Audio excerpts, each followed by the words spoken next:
Fala pessoal, bem-vindos a mais um episódio do EBcast. Hoje nós saímos do nosso estúdio, né? Estamos aqui ao ar livre, dentro da fazenda, dentro das porteiras da fazenda Santo Antônio do Ouro Branco, aqui no município de Juscimeira, muito próximo a Cuiabá, para conhecer a história não só de uma grande personalidade do agronegócio, mas de uma família que ajudou a escrever a história do agro, da pecuária no estado do Mato Grosso, teve vasta experiência ao longo das décadas e nós vamos entender um pouco mais dessa grande história e também do trabalho realizado até hoje.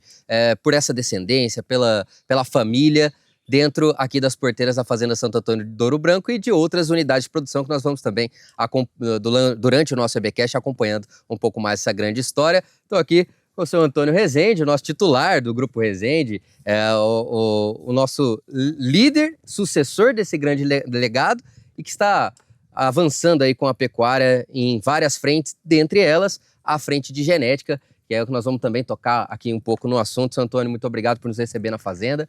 Obrigado por topar conversar com a gente. O podcast tem uma duração um pouco maior. O senhor se dispôs a contar um pouco dessa história para nós. Uma imensa honra e satisfação, viu? Muito obrigado. Eu que agradeço, é um prazer estar aqui com vocês, com a Estância Bahia, conversando, trocando ideia. E sim, é muito bom estar aqui com vocês, estou à disposição. Vamos lá, vamos começar então. A gente até, em off, estávamos entendendo um pouco melhor da trajetória da família, né? E é importante observar que vários pontos de desafio do agronegócio, da pecuária propriamente dita, a família acompanhou, superou, foi mudando, foi buscando oportunidades. Eu queria que o senhor desse uma breve introdução da origem da fazenda. A gente já entendeu aqui da origem mineira, mas passou por grande parte do país acompanhando o agronegócio. Então, bom, o que eu posso dizer, meu pai, Ismael Rezende, era bem conhecido aqui em Mato Grosso, foi dos irmãos, ele com vários irmãos, tem uma história ligada à agricultura.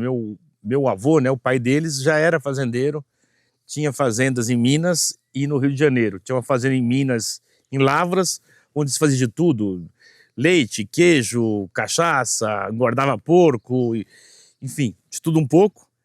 E tinha uma fazenda também em Barra Mansa, onde se trabalhava com café, na certa época. E os filhos nasceram todos em Minas, nasceram na região de Barra Mansa e depois de Lavras, e depois de um certo tempo foram para Belo Horizonte para estudar. Depois de formados, eles eram em 4 irmãos e uma irmã. E o meu pai era bem do meio, Ismael.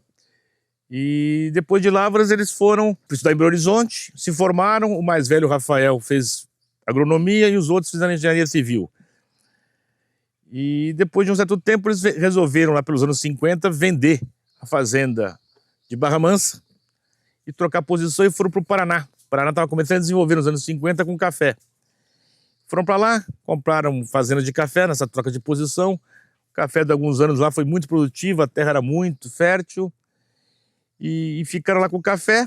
Compraram em 56 uma fazenda que é grande, que é Santo Antônio das Três Marias, aqui no Pantanal. Uma fazenda que tinha 60 e poucos mil hectares, para criar gado.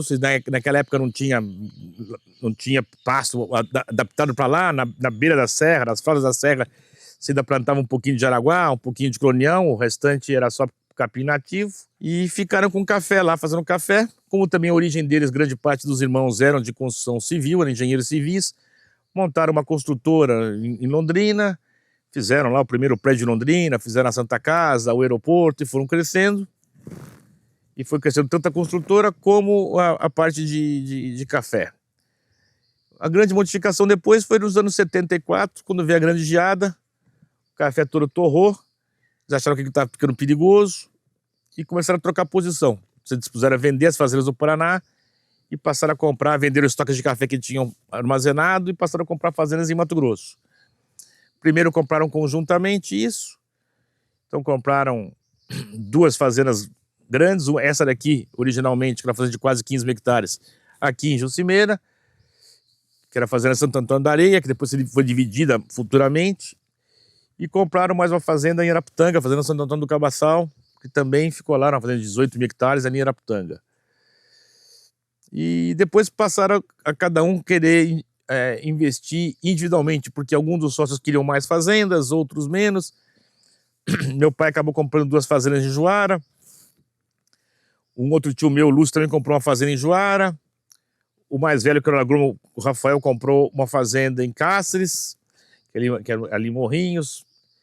E assim seguiu a vida mais um tanto. Depois eles foram envelhecendo e uma divisão dessas fazendas, e cada qual ficou com a sua parte. Então nós hoje herdamos do meu pai, recebemos aqui, e temos 2 fazendas hoje no Pantanal, e temos dois quinhões dessa fazenda que era aqui em Santo Antônio do Areia. Nós temos a Santo Antônio do Ouro Branco e a Mulateira. A gente hoje faz cria, recria, engorda, e acompanha esses momentos de tudo que aconteceu aí nesses anos todos do Mato Grosso, vamos dizer assim. Porque se a gente olhar Mato Grosso nos anos 60, perto da época da divisão, quem ficou com o Mato Grosso do Sul parecia que tinha saído muito bem. E quem ficou com o Mato Grosso, coitado, ficou só com uma área de mato, uma área que não serve. E o que era bom era só o Pantanal, que tinha algum gado. Mas a verdade é que o tempo passou e foi havendo uma série de modificações assim, nesse tempo. E chegamos aqui onde chegamos hoje. E vieram pesquisa, vieram instituições que também aprimoraram, né, o nosso jeito de criar e ajudou muito o Cerrado brasileiro. Sem dúvida, se a gente parar para olhar, o que nós temos hoje, que a gente pode brincar, é que nós hoje temos a pecuária mais avançada do mundo, acho que a mais eficiente do mundo, a mais ecológica do mundo, em pouco tempo feitas com um boi que veio da Índia, com um capim que veio da África. Né? Então é muito louco. Se a gente parar o Pantanal, por exemplo, começaram a vir nos anos 70, começaram a vir as primeiras vinícolas. Até então, o que acontecia? Nós tínhamos uma fazenda também em São Paulo, perto de Presidente Epitácio. Então você criava a vacada aqui, tirava a bezerrada, esperava virar quase um garrotinho, punha isso na marcha e levava isso daí 6 meses quase para chegar até São Paulo, onde esse boi ia engordar, era um boi que saía com 4 anos, era uma outra realidade. Porque eram os primeiros frigoríficos que tiveram, era o frigorífico Bordon na época. Lá. Então, essa planta frigorífica surgiu desse jeito e a coisa foi avançando. Mato Grosso, eu lembro bem que a primeira frigorífico grande que teve foi a antiga Sadia, em Cuiabá. Então, até lá, o que é? Era terra de mais vaca, terra de abertura, terra de fronteira. Mato Grosso era uma fronteira danada. Veio uma evolução muito grande nos capins e também veio, já nos anos 80, alguns anos 80, uma evolução muito grande de adaptabilidade de tudo para a lavoura, principalmente soja e milho no Mato Grosso. Então, soja e milho começaram a crescer muito. Nos anos 90 também começou a crescer, surgir muito algodão. E o estado foi se transformando também num estado cada vez mais agrícola. Se a gente comparar com hoje, a coisa evoluiu muito, né? Porque hoje nós falamos não só de pastagem, mas de uma simbiose, de uma interação entre lavoura e pecuária. Isso também é uma coisa impressionante que nos permite dar 2, 3 safras por ano. Você tem 2 safras de grão e se bobear tem mais uma meia safra aí de engorda, com capim-lavoura, com isso, com aquilo. E isso transforma o Mato Grosso num estado que eu acho que é um dos mais promissores, de fato, para quem está aqui, para o futuro. Porque o que nos falta hoje um pouco, está melhorando, mas nos falta infraestrutura de escoamento, de armazenagem, mas isso, de estradas, de silos e etc. Mas isso está vindo e chegando, acho que Mato Grosso é um foguete aí pronto para disparar. Tá no trilho já. Tá. Senhor Antônio, voltando um pouquinho, para entender como isso entrou na vida do senhor, na verdade. Porque o senhor teve tem um vasto conhecimento, teve a oportunidade de seguir outras carreiras, mas preferiu fincar, né, focar, melhor dizendo, a sua atenção ao agronegócio, à pecuária especificamente, apesar do grupo ter a parte de agricultura, mas a gente percebe que o olhar do senhor brilha melhor no gado, brilha mais no gado. Na verdade, o que acontece é que quando teve a família do meu pai, quem ficou responsável pela parte de pecuária em Mato Grosso foi meu pai. Certo. E meu pai faleceu cedo, eu tinha 27 anos, 28 anos quando ele faleceu. E na verdade, eu comecei a aprender com ele, comecei a tomar gosto com ele, formei administração. E vim aprendendo com ele. Ele falou, ele estava doente já, estava com câncer, então ele já passou, filho, você vai ter que acompanhar isso e acostumar a tocar. E eu fui responsável por tocar isso, não só a parte do meu pai, como essa parte conjunta, por alguns anos, aí, por uns 10 anos. Então foi onde a gente aprendeu muito, acertando, errando, apanhando, dando certo, mas a gente aprendeu muito. E eu acho que a pecuária hoje é muito diferente do que era anos atrás. A gente falava em anos atrás, num boi saindo aí com seus 18 arrobas, com quase 4 anos, às vezes até mais de 4 anos. Uma vaca que começava a enxertar com 3. Né? A vaca eficiente enxertava com 3 anos. E hoje nós estamos falando que o boi está sendo com 22 meses, 23 meses. Portanto, menos de 2 anos. O ciclo encurtou muito.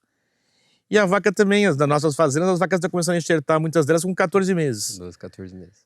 Então, uma parte delas, metade ou um pouco mais delas, enxertam já na cidade. Então, é uma grande evolução técnica, somada de uma série de pesquisas e evoluções, tanto de trato como de genética. Genética tanto nos capins, nos grãos, nas sementes, como no gado. Quando a gente olha para a semente, eu lembro que, fim dos anos 80, 90, a gente comprava semente fazendo assim com a mão, soprando, tirando a palhada para ver como é que ela tá de grão. Quem fala hoje que não comprar semente que não seja certificada, né? Touro, rebanho, melhoramento genético, acho que é a mesma coisa. Você tinha antigamente um processo começando, e hoje, depois desses anos todos de evolução, quem é que não vai comprar um touro com um certificado de qualidade, mostrando a que serve, o que ele produz, o que de fato é eficiente? Então, essa conjugação de fatores é que levou a pecuária para onde está indo. Falando especificamente dessa questão da semente da pecuária, que é o touro, eu tenho outras oportunidades que nós conversamos, que eu tive a oportunidade de conversar com o senhor. Eu acho interessante a visão que o senhor tem a respeito desse equilíbrio do gado, né? São 4 fatores que o senhor leva em grande consideração, mas eu já vou tocar nesse assunto, mas eu queria que o senhor falasse um pouquinho a respeito dessas questões que nós estamos vivendo hoje em dia. Muita gente preconizando biotipo, muita gente preconizando índice e talvez deixando esse meio termo, que seria o equilíbrio, um pouco afastado da nossa média. E o Grupo Resende tem isso como seu foco, equilibrar esses dois, porque entende que cada parte da ferramenta é interessante. Mas um outro detalhe é talvez deixar de olhar um pouco mais o índice e olhar os números que fazem sentido para as fazendas dos amigos produtores, que são as DEPs. Então, o que eu estou buscando? Eu queria que o senhor comentasse um pouquinho a respeito disso. Não tem dúvida nenhuma que a boa forma é o equilíbrio. O touro tem que ter bons índices, boas notas, principalmente para aquilo que é mais necessário em cada fazenda, ou seja, com DEPs ideais para cada fazenda, sem dúvida nenhuma, mas ele tem que ter, morfologicamente, estar equilibrado, ele tem que ter aprumos, ele tem que estar correto, ele tem que ter equilíbrio, até porque ele tem que ir atrás da vaca, ele tem que andar atrás da vaca por muito tempo. Então, de fato, se ele não tiver equilibrado, for só um conjunto de notas, isso não vai funcionar. Agora, inegavelmente, isso tudo evoluiu muito. Você tem os animais, hoje em dia você tem avaliações genômicas, você tem avaliações dos animais, de uma régua de DEPs para cada situação.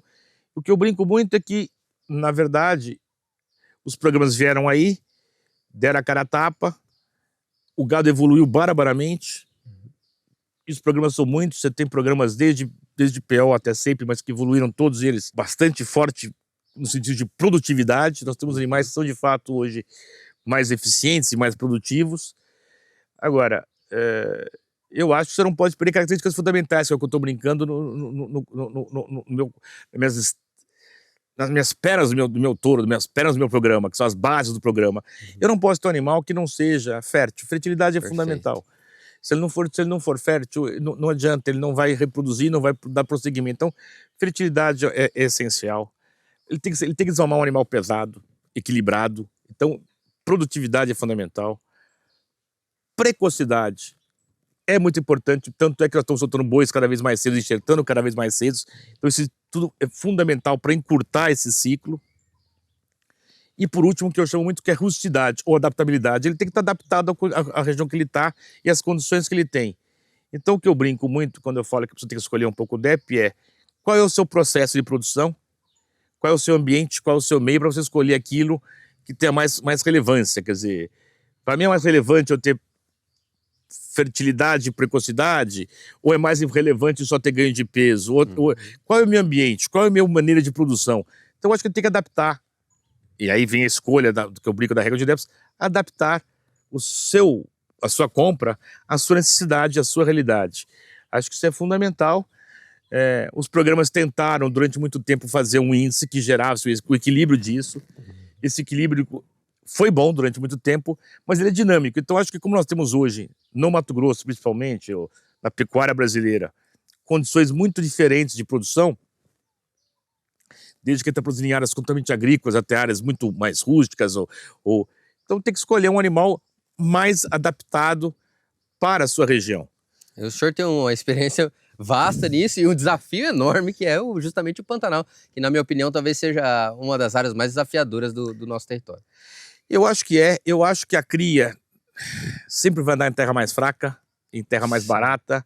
O Pantanal está aí, as terras mais nobres acabam virando agricultura. Esse é um processo que vai vir, é constante, não tem como fugir dele. Então eu realmente acredito que a cria vai estar sempre em terras mais rústicas, mais baratas. No Mato Grosso, o Pantanal é uma delas, Cocalinho vai ser outra, e outras regiões que eram terras distantes, terras mais difíceis, como Juara, como Juína, como Brás Norte, como... Essas áreas todas hoje são agrícolas, ou grande parte delas são agrícolas, então isso está mudando.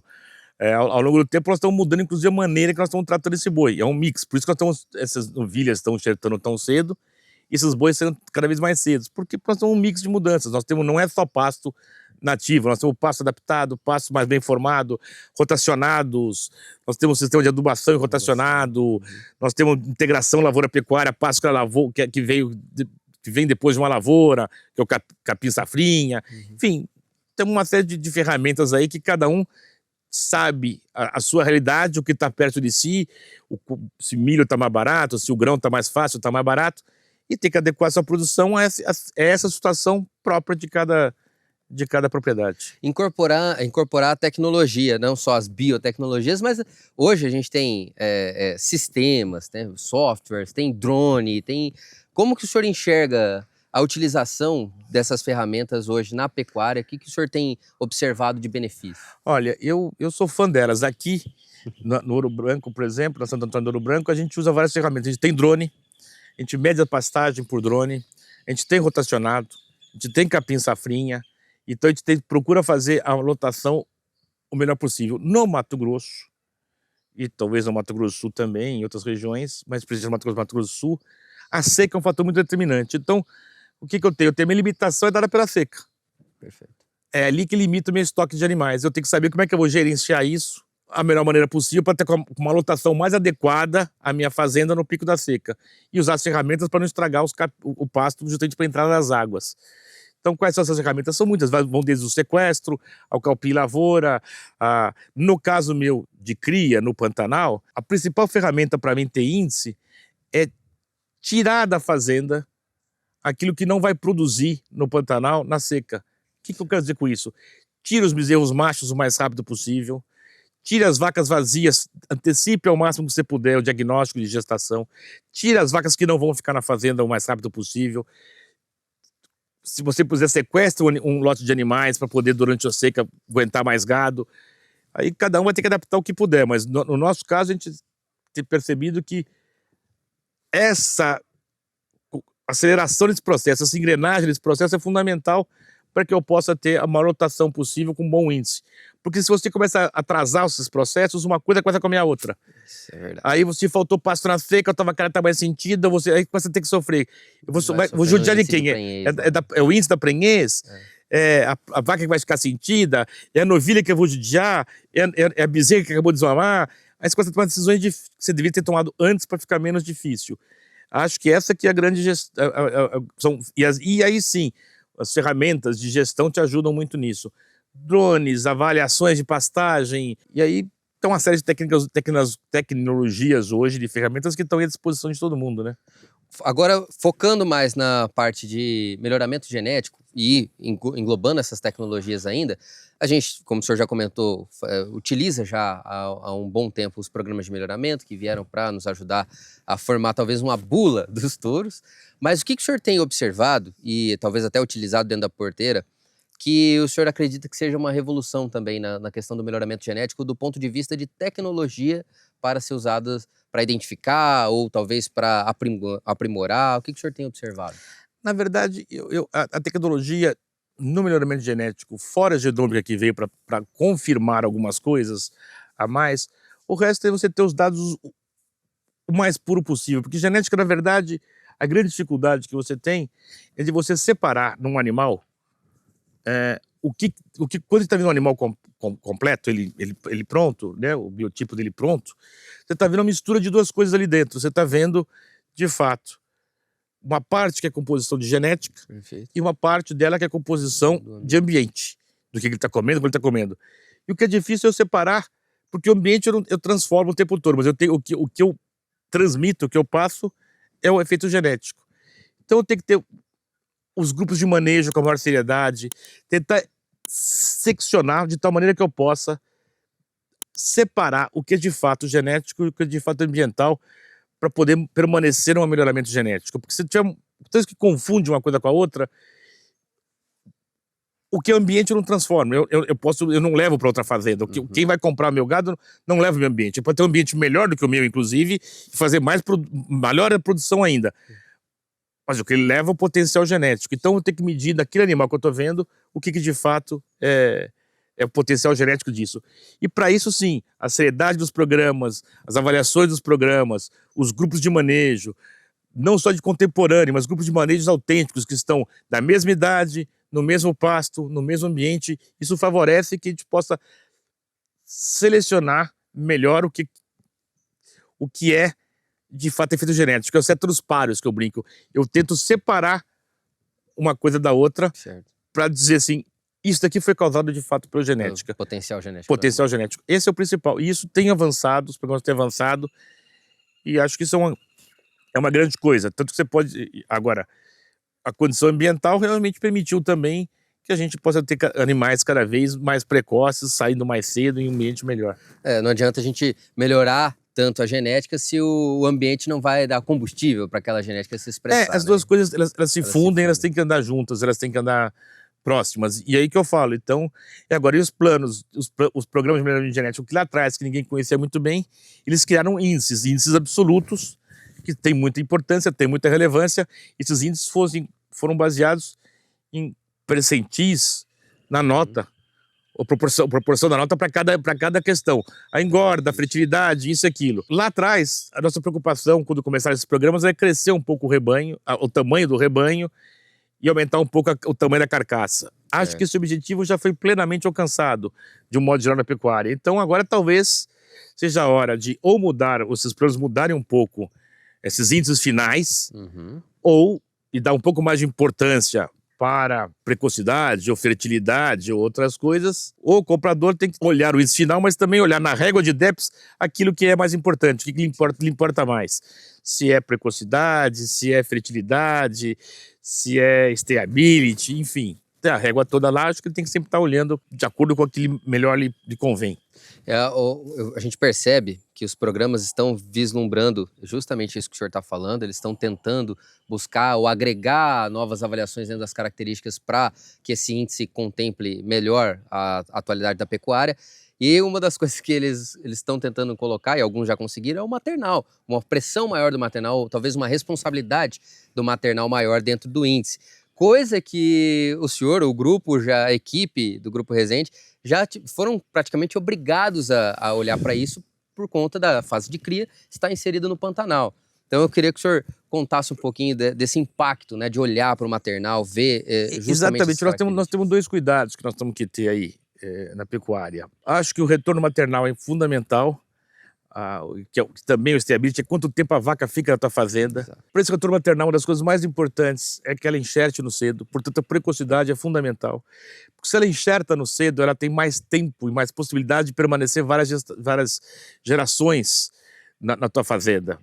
Agora, se ela já começa a enxertar no tarde, se a primeira enxertura dela já foi muito no tarde, provavelmente daqui a 2, 3 gerações ela está expulsa, porque ela não teve mais tempo de manter essa estação de monta. Então, acho que o retorno maternal é fundamental. Acho que, sem dúvida, para quem está mexendo com precocidade, é importante ser precoce nesse sentido, porque ela enxertando mais cedo, como um todo. Eu não falo só da novilha enxertar com 14, 15, 16, 13 meses, 12 meses, 14 meses. Eu falo em que mesmo aquela novilha que enxertou com 2 anos, se ela enxertou no começo ou no fim da estação de monta, se ela está enxertando no início da estação de monta, é fundamental porque ela permaneça muito tempo. É a eficiência dela sair da seca, recuperar rápido para poder enxertar. Exatamente. Isso é fundamental. E é outra coisa que me preocupa bastante, é que agora as pessoas começam a se atentar para isso, nós temos que ter muito cuidado, é com o tamanho do bezerro nascido. Por que eu falo isso? Porque, na verdade, nós temos que selecionar animais como nós estamos querendo antecipar cada vez mais a estação de monta, no sentido de idade da primeira gestação. Nós estamos com muitas novilhas muito novas, de 14 meses, 13 meses, 15 meses e mesmo de 22 meses para parir um bezerro. Essa novilha está em formação ainda. Então eu tenho que ter um bezerro que de fato nasça leve e depois desempenhe. Porque se ele nascer já muito grande, muito pesado, essa novilha não está pronta, isso pode ser um problema. Então, essa característica é uma característica que tem que ser muito bem avaliada, muito bem dimensionada, que é o que eu falo de quando você vai comprar um touro, para que você vai comprar um touro? Analise as DEPs. Um exemplo muito simples de analisar as DEPs é o seguinte: eu quero um touro para uma vacadeirada ou vou usar esse touro para uma novilhada? Talvez você tenha que procurar touros com características um pouco diferentes para uma coisa e para outra. Sim. Então, dentro do nosso leilão, dentro do nosso gado, você quer o quê? Eu quero um touro para vacada, é esse. Você quer, não, eu quero um touro para novilhada e tal, é esse. Por quê? Porque esse touro aqui vai te deixar bezerros que nascem mais leves, que, portanto, permitam a esta bezerra, que é quase uma bezerra que está concebendo, ela possa parir em condições boas, um bezerro mais leve, mais tranquilo, sem muito risco de enroscar, sem muito problema. Perfeito. Falando nisso, isso a gente consegue observar esses perfis ao longo do leilão. Nós estamos agora vésperas do leilão, no próximo dia 16. Nós temos essa oportunidade justamente pela variabilidade de pais que a gente compõe na hora de escolher nos acasalamentos, né? O grupo pensa muito nisso. Eu queria que o senhor contasse um pouco dessa estratégia, onde vai buscar, o que o senhor tem observado, vai nas exposições, como é que vocês formam isso? É um pouco de tudo, Tem as linhagens que dão certo, tem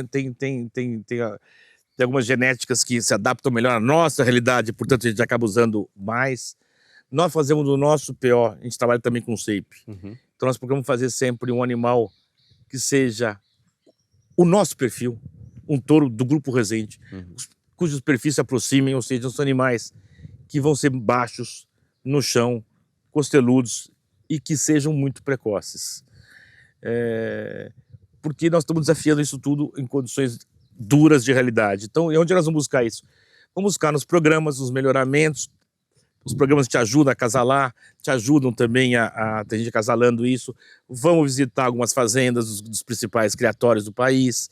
Vamos também nas centrais olhar os animais, olhar os touros, trocamos ideia, conversamos. Como eu acabo vendendo muito touro, eu vou em muita fazenda visitar, olhar e vendo o que está funcionando bem em algum lugar e outro. Isso sempre serve para se reabastecer de informação. Mas basicamente isso, uma série de opiniões, de observações e tal. Depois você senta lá e faz uma análise criteriosa disso para ver para onde você está dirigindo. Agora sim, nós temos sempre uma gama razoável de variabilidade de touro para que, se errar, nunca seja um erro grande e seja fácil de consertar e você realmente realinhar os rumos da onde você está indo. E até testar, às vezes achar uma outra fonte. Sim, você acerta em algumas coisas e erra em outras, e você vai sempre se readequando e vendo o que deu certo, usando um pouco mais, vendo o que deu errado, tirando para ver o que pode consertar, para onde pode ir, mas para arrumar sempre, alinhar os teus rumos. Agora, mudando um pouquinho de assunto, mantendo na pecuária, mas agora falando um pouquinho do cenário que nós estamos vivendo. A gente sabe que a visão do senhor é sempre muito positiva. Até nos piores momentos, como a gente já teve a oportunidade de conversar, o senhor sempre olha, calma, espaça, é cíclico, justamente pela experiência que tem dentro do setor. Nós estamos no momento positivo, não tem como a gente negar, apesar desses sempre desafios. A pecuária vive nisso, né? Vive sempre enfrentando alguma luta. Mas, como toda vez que a gente tem oportunidade, eu gosto de ouvir a visão do senhor para os próximos anos. Eu acho que a pecuária é muito positivo. A análise para o futuro é fantástica, porque ninguém consegue produzir nas nossas condições. Então, ninguém vai produzir tão eficientemente e barato como nós estamos conseguindo fazer no Mato Grosso. Nós achamos um gado muito adaptado, temos feito um bom serviço com isso. Nós, no Mato Grosso, quando eu falo no Brasil inteiro, mas especialmente no Mato Grosso do Sul, que eu ando mais, observo mais, com mais atenção, assim, o gado evoluiu muito, a produtividade evoluiu muito. Ninguém vai ser tão competitivo como nós. Nós temos área, nós temos volume e nós temos só que melhorar a nossa venda dos nossos conceitos de muito eficientes ambientalmente. Perfeito. E nós nos vendemos mal. E talvez o mercado inimigo nos ponha uma pecha de não ambientalistas, quando na verdade eu acho que não tem nenhum boi tão eficiente como o nosso, nenhuma pecuária tão eficiente e tão preservacionista quanto a nossa. Concordo. Então, nós temos um esforço muito grande de preservar. Você vê, Mato Grosso tem uma série de áreas ainda em mata plena. A maneira que nós estamos produzindo cada vez mais arrobas por hectare é uma maneira preservacionista extrema. Então, todas as ferramentas que nós estamos utilizando, nós como pecuária, nós, Grupo Resende, usamos muito, mas a pecuária, no modo geral, está cada vez mais usando.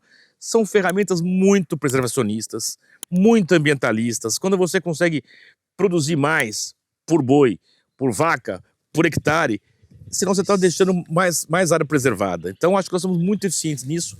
E isso aqui tendemos a mostrar para o mundo cada vez melhor. Nós precisamos só achar uma maneira de talvez mostrar para o mundo como nós somos de fato responsáveis. A gente entende que é o papel deles também, como um concorrente nosso, não diria nem às vezes inimigo, mas como concorrente nosso, tentar melhorar a visão deles e piorar a nossa. É o mercado é isso. E realmente, é a nossa responsabilidade tentar mostrar. O problema que eu vejo, Sr. Antônio, eu queria saber a opinião do senhor, nós tentamos falar e acabamos sempre na nossa roda. A gente nunca conseguiu, talvez, estourar a nossa bolha. O que o senhor tem observado? Eu concordo sim, em boa parte. Eu acho que nós estamos sendo muito responsivos, ou seja, nós respondemos ao ataque. Certo. Então você atacar é sempre mais fácil. Você mostrar um pedacinho de um passo queimado é mais fácil você escrever depois como é que não foi isso aqui não. Mas nós temos que melhorar nossa comunicação, nós temos que nos unir mais, nós temos que fazer um marketing da classe inteira da agropecuária, temos talvez pegar ajuda do Estado do Mato Grosso, do Estado do Mato Grosso do Sul, fazer uma campanha brasileira para desmistificar conceitos que estão errados. Agora, esses conceitos vêm de fora e grande parte do país vive em cidades urbanas. E ele de fato, ele desconhece como é que funciona aqui. Uhum. E ele compra uma visão em parte distorcida. Nós temos que mostrar a nossa visão melhor, a nossa capacidade de uma maneira mais clara e mais eficiente para poder mudar a cabeça dos jovens. Acho que tem as campanhas agora dos livros educativos, nós temos uma campanha muito forte. Nós temos que mostrar que nós somos de fato eficientes e preservacionistas. E a gente tem, a educação é um ponto, a educação demora para ver resultado, porque a gente está começando na base, e talvez uma outra ponte seja justamente na parte de comunicação, às vezes uma campanha de marketing mesmo, para atingir agora o consumidor de hoje. Né? Exatamente, mostrar para o consumidor de carne, o consumidor, que nós somos ecologistas, na verdade. Nós somos preservacionistas, ecologistas, nós somos mais que os outros, entendeu? Agora, quando parece que o tema desse, como vem de uma parte que vem nos agredindo, a nossa reação é meio brusca de contra-atacar, entendeu? Certo. Quando acho que nós temos que mais aqui serenar e mostrar o que nós sabemos fazer, que é muito bem feito. E aí, só fazendo um link com a nossa conversa toda, o melhoramento genético talvez seja uma das mais importantes ferramentas ecológicas, sustentáveis, justamente sem dúvida. Nós temos um melhoramento genético no boi, nós temos um melhoramento genético hoje nas gramíneas, nos capins, exato. Nós temos um melhoramento da maneira que nós estamos lidando com o meio ambiente ou com o ambiente de produção. Então, assim, é isso mesmo. E inequívoco que genética é fundamental para isso. Perfeito. Falando ainda, tocando nesse assunto entre genética e mercado, a gente tem essa visão positiva do lado pensando no bezerro, né, do criador que vai adquirir, por exemplo, os touros no leilão, precisa dessa ferramenta para aprimorar dentro do seu rebanho, mas nós estamos numa janela de oportunidades. Não é tão bom para quem vende, mas é bom para o comprador. O comprador está numa janela de oportunidade que essa resposta da arroba que nós tivemos, se pegar no ano passado para cá, ainda não se completou na genética. A gente tem, obviamente, o avanço de toda a cadeia, mas a genética sempre é talvez a última a receber isso. Essa parte do processo é inequívoco. O momento para quem vai comprar é muito oportuno, porque ele está comprando barato para vender um bezerro que certamente será muito caro. E eu acho que será caro pelos próximos muitos anos, porque eu vejo a pecuária, lógico, tem os ciclos, não tem dúvida, mas primeiro nós estamos invertendo um ciclo, já está diminuindo muito morte de vaca, eu acho que o ano que vem vai ter menos vaca morrendo, nós vamos voltar um ciclo de fazer bezerro. Mas para além dos ciclos, eu acho que esses ciclos todos vão dar um patamar acima, ou seja, Uhum, toda a pecuária brasileira vai andar acima nos próximos muitos anos, concordo. porque nós temos uma condição de custo, de eficiência que pouca gente tem. Então, por mais que a gente seja atacado, a gente continua sendo muito eficiente. Da porteira para dentro, nós temos sido muito eficientes e acho que continuaremos sendo cada vez melhor. Temos que melhorar um pouco a nossa comunicação da porteira para fora. Perfeito. Seu Antônio, mas cadê o Vinicião? Chama o Vinicião aqui, só pra gente dar um recado final aqui.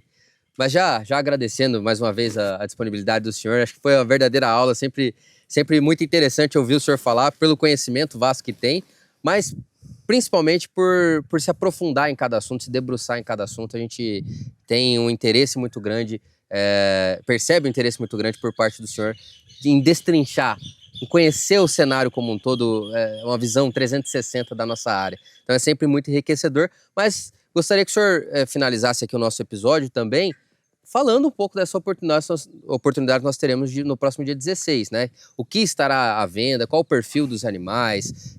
Nós teremos, mais uma vez, a recepção aqui, que é sempre gratificante estar junto, com um modelo de leilão que a gente estava com saudade desde a pandemia. O Grupo Resende veio logo após, já trazendo essa oportunidade também para o criador.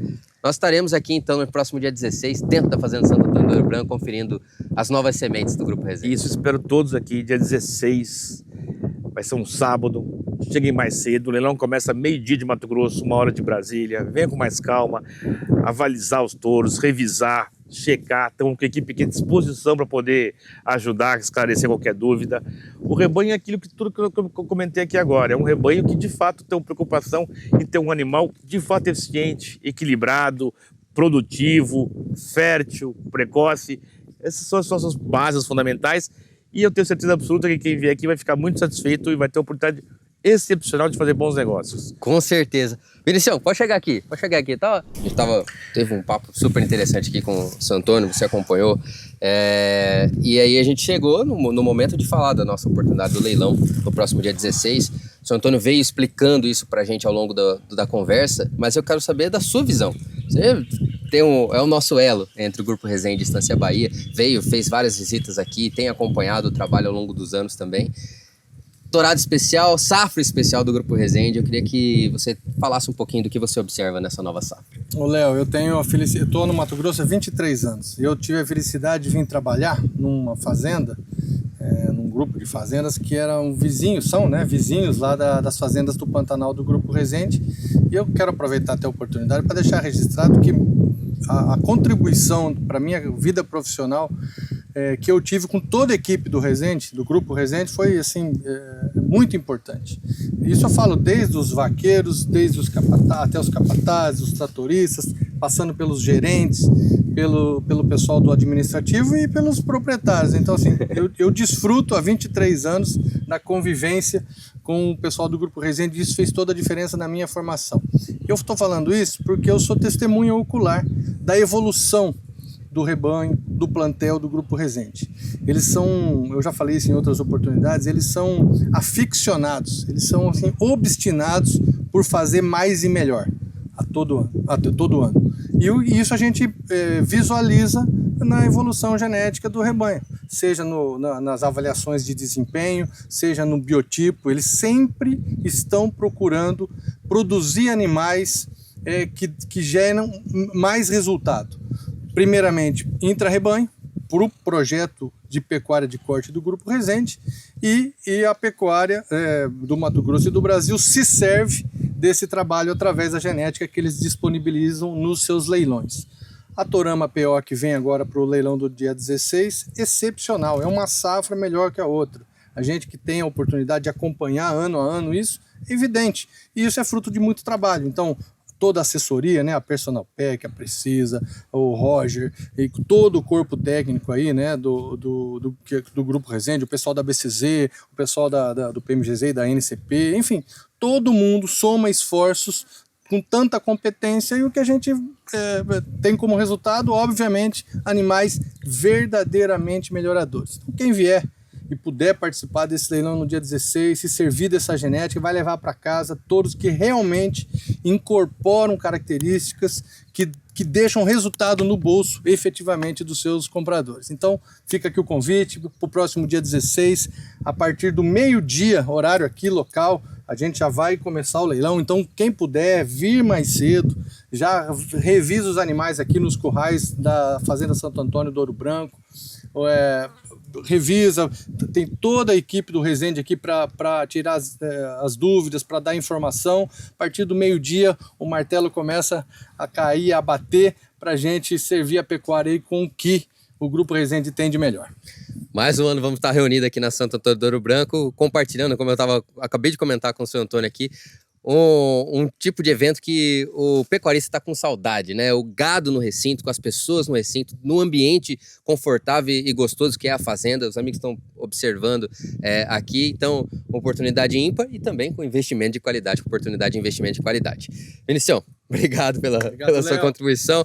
Seu Antônio, muitíssimo obrigado mais uma vez. Obrigado, viu? Eu que agradeço. Estaremos juntos então no dia 16. Você, amigo que está acompanhando o EBcast agora, muito provavelmente está acompanhando esses cortes na véspera do leilão. Então fiquem atentos, dia 16 nós estaremos aqui na Fazenda Santo Antônio do Ouro Branco. Você é nosso convidado especial e a nossa equipe da Estância Bahia, a equipe do Grupo Resende, está aqui todas a postos para atender você da melhor forma possível. Os nossos clientes serão muito bem recebidos aqui na Santo Antônio do Ouro Branco, em Juscimeira. Quem não puder vir, acompanha a gente pelo canal do YouTube da Estância Bahia, pelo aplicativo EBL Web e pelo canal Terra Viva, canal de quem planta e cria o futuro. É isso aí, muito obrigado, até a próxima, se Deus quiser. Abraço!